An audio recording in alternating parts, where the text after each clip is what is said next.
Hi, good evening. I think that's going to be a little bit boring after after all that talk of sex. I thought I was kind of the badass one, but clearly I'm just the English prude in all of this.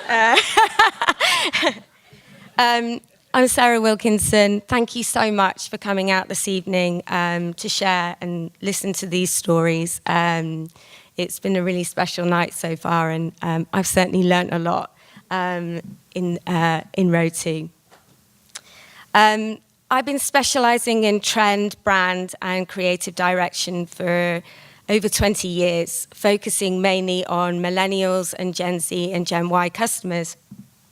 I've been privileged enough to work for Forever21 currently, but before that, CK Jeans, Miss Selfridge, ASOS.com and Nasty Gal. So I've been around a few years. I've been around the block. I have emigrated 3 times in my career. This time, obviously, I'm here in LA. But previously in my career, I emigrated the first time to New York. It was 1996. So quite a while back, and I moved to start a 6-month internship and I was living in Hell's Kitchen, and it was a pretty grim and bleak-looking Manhattan in those days.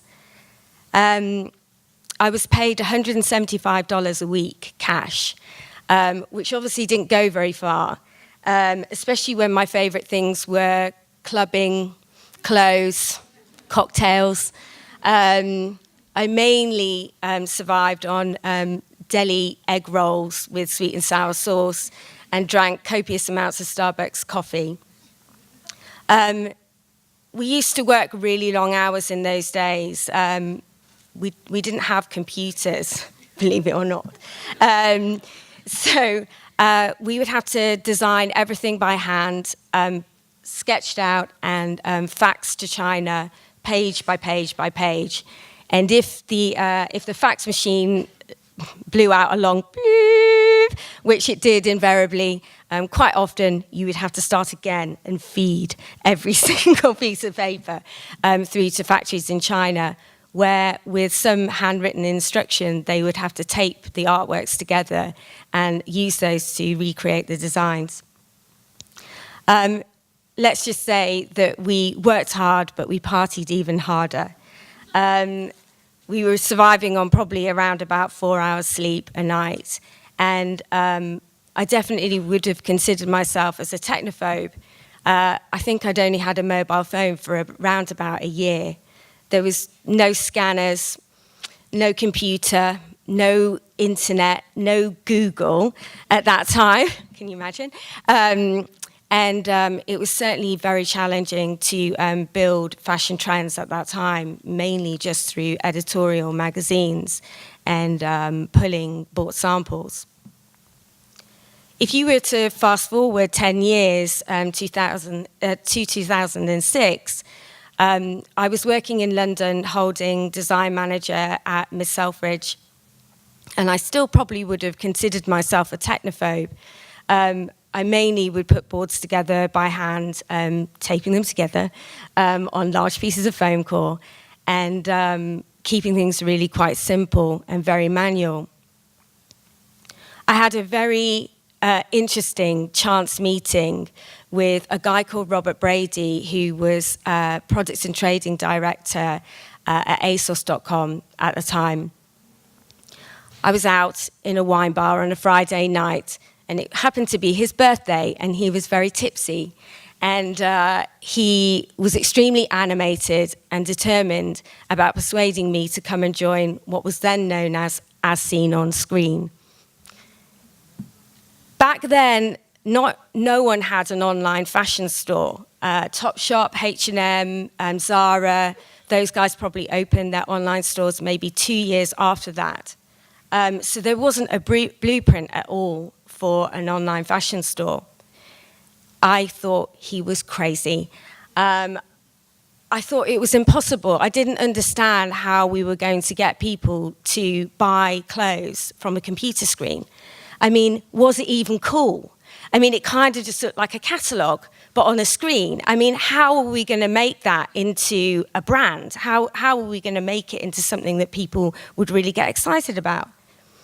I kind of laughed him off the bar stool, but I did enjoy the rounds of drinks that he was buying me while he was coaxing me to try to come and work for him.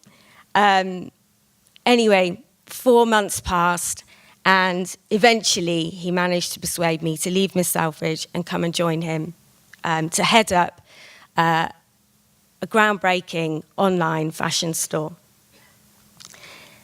That's when the real hard work started.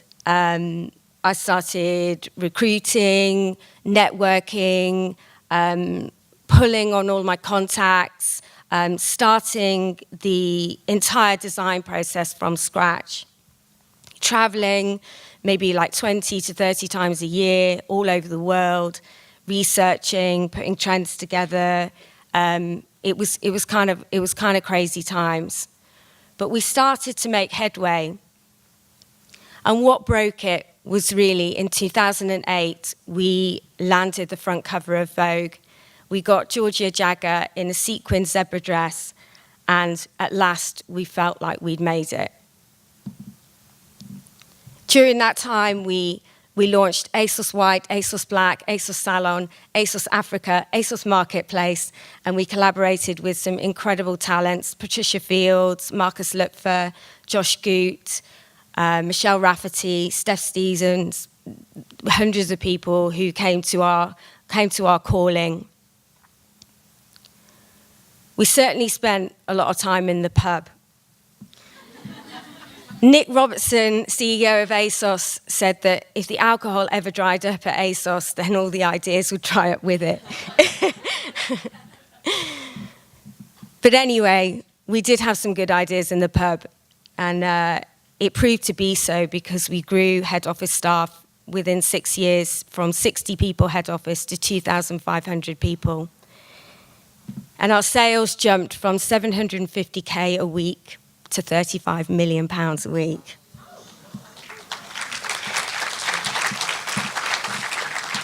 It was this media attention and success that roused Sophia Amoruso, aka Girl Boss, to contact me directly on LinkedIn. She wanted me to come to LA and set up a fashion label for her that would sit alongside her vintage gatherings.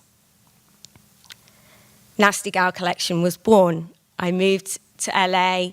We started to collaborate with Courtney Love, iconic, original badass, and created some incredible collections. And I was there for 4 years until recently I left and joined Forever21. I have just managed to achieve my hat trick. I am on my 3rd startup in 10 years. I have just managed to do the brand and creative direction for a company called Riley Rose, which you may not have heard of just yet.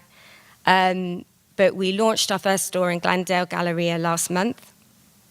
It is a lifestyle and beauty brand and really is the next generation of brands. So highly integrated between the online and offline experience. And it's really created for millennial girls, just like you. So please check it out. And the website will be launching on the 4th of November. What can I tell you about the last 20 years? It's been a whirlwind of events, and definitely there's been some real personal challenges in there as well as professional challenges. But I want to leave you with a couple of things that I think have helped me through the last 20 years. I want to say to you all, be brave. Dream the impossible dream. The impossible is possible. And be a badass. And have a good night. And cheers. I'll see you at the bar.